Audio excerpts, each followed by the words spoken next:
Hey guys, welcome back. We're going to continue on with this course, and today we're going to talk about the vertical line test, one-to-one functions, and the horizontal line test, and why we use them, how we use them, and we'll go over a couple examples too. So we're going to start with the vertical line test.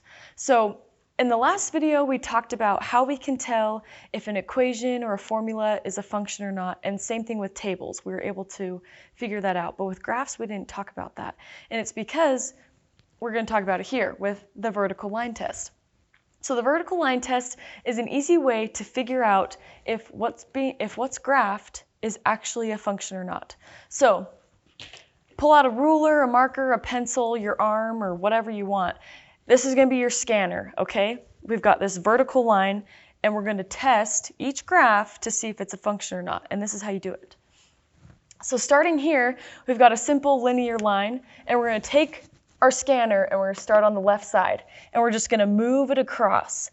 And what this is representing is we're marking each input because we've got the input axis here and the output axis here.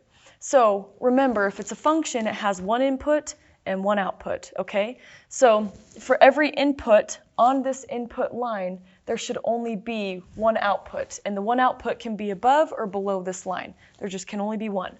So that's what this vertical line is doing is, hey, we've got an input here, and bam, down here we have one output. And we just scan, we just bring it across. You know, okay, so let's say we're at -1, we're only getting one output for -1. And we just keep moving it across. For every input, there's only one output. So we scan it across, and it passes. Every input has one output. So let's try this one here. We start over here, and we scan, scan, scan, and for every input, there's only one output. You can also draw lines if you want. So, okay, here, only one output. Here, one output. And you can keep drawing lines if you prefer that way too. I've always done the scanner method. I thought it was more fun, but some people like this way too.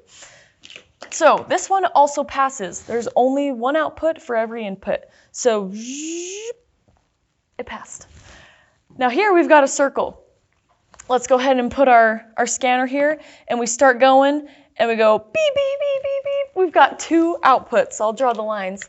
So for here, we get a positive output and a negative output. That kind of sounds familiar. For every input, we've got two outputs. So our scanner is going, and we've got 2 points that are intersecting our vertical line, so we get two outputs. Now we've got a positive and a negative version, and so it's not a function. Do you remember that being the problem child? This is a visual representation of that. So the equation for a circle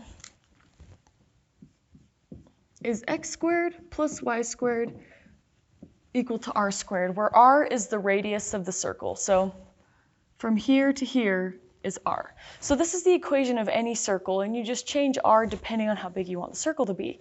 Well, remember when we solved for y, we get plus or minus the square root, and we'll just do r squared minus x squared. So I just subtracted x squared over and took the square root, and we have the plus or minus.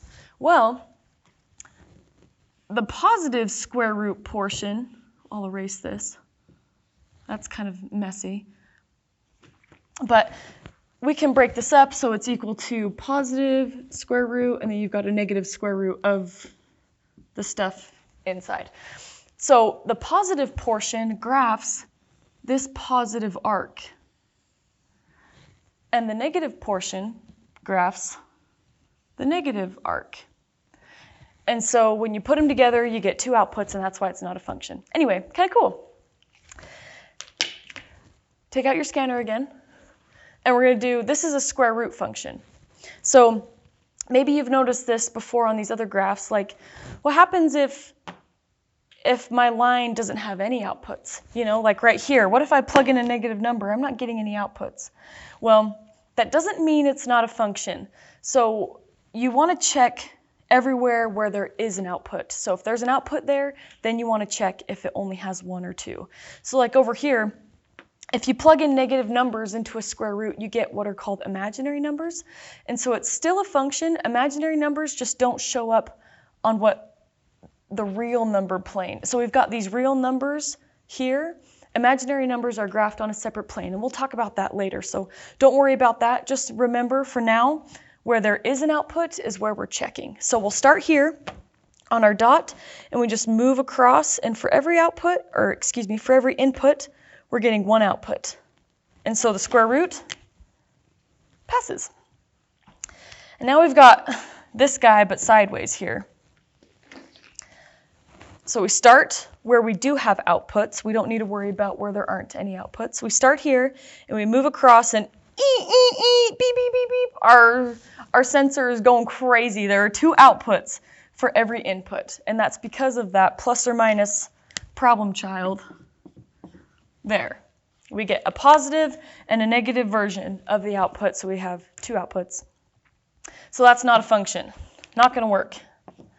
And so that's the vertical line test. Pretty easy. It's fun to do a sensor, but if you like drawing lines, that's fun too. But anyway, yeah, that's how you can tell if a graph is a function or not.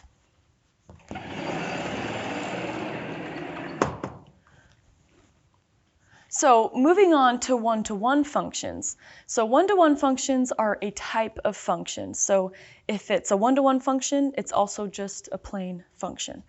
And one-to-one functions mean every input has its own unique output. So going back to the whole apple juice analogy, if we plug in a red apple, we get apple juice, and if we plug in a green apple, we also get apple juice. It may be a function, but it's not a one-to-one because now we don't have unique outputs for every input. It would be an apple produces apple juice and an orange produces orange juice. That would be a function because each output has its own input, or each input has its own unique output. So let's go over this example.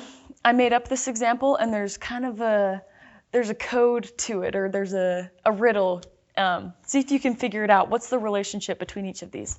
Anyway, just kind of fun. But back to the important stuff, talking about one-to-one functions, each one of these names that, you know, they go to work and they have their own ID on their badge, and it's unique to them. So this is a one-to-one function because Susan has her own ID, Leo has his own ID, Carl and Betty, same thing. It would be a problem if they shared IDs, because if someone clocks in and someone forgets to clock in, but they have the same ID number, well, how do you know who actually clocked in and who didn't? Or, you know, each person has their own number, and that's the same as that would be a one-to-one function, is because it's reversible too. It's mappable. You can map Susan to S5, and S5 maps back to Susan. And it's cool that they're reversible because this ties into what are called inverse functions. And so just like how addition undoes subtraction and multiplication undoes division, we have functions that do the same, and they're called inverse functions. They undo each other, essentially. So we'll go ahead and go over this example now with just coordinate points. So we've got our inputs are 1, 7, 3, and -1. We've got different inputs. That's a good sign. So we know this is a function. Looking at the outputs, we have 2, 11, 8, and also 11. So yes, it's a function, but no, it's not a one-to-one function because these inputs share the same output. They don't have their own unique output. They're kind of sharing. And so it's not a one-to-one function. Moving on to the next set, we've got the inputs 4, -3, 4, -7. Go ahead and pause the video and see if you can tell if it's a function, and if it is it a one-to-one function? But we'll go over it right now. So we've got our inputs 4, -3, 4, -7. Okay, so is it a function? Maybe. We've got these two inputs that are the same, but if they have the same output, then it's okay, but they do not. They have different outputs. So 4 produces 5 and 8, and that's no good.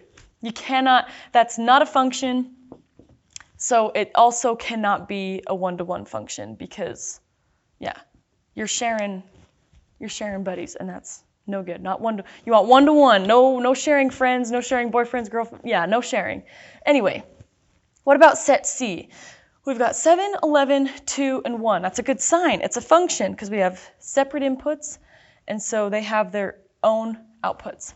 But do they have their own unique outputs? That's what we want to see if it's a one-to-one function.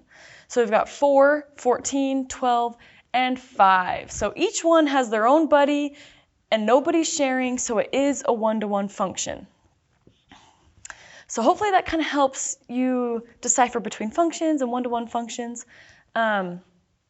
There is a way to tell if a graph is a one-to-one function, and we'll talk about that next. And here we have what is called the horizontal line test. So we did the vertical test to know if it's a function. The horizontal line test can tell you if it's a one-to-one function. So the horizontal line test works exactly like the vertical test. So the vertical test, we tested with a vertical line. Now we're going to test with the horizontal line and move up or down. So starting with our linear line again, we start with our scanner and we go up. And for each output, remember this is the output axis, we want one input, which will show up to the right or left of this axis. So we've got our outputs here, and we want to make sure that across this whole line, there's only one input, because if one input has its own output, that's a one-to-one function. So, taking our scanner, we check each output, and we only have one input for every output. And we check, check, check, and it passes. So this here is a one-to-one function. Every input has its own output. Well, what about here?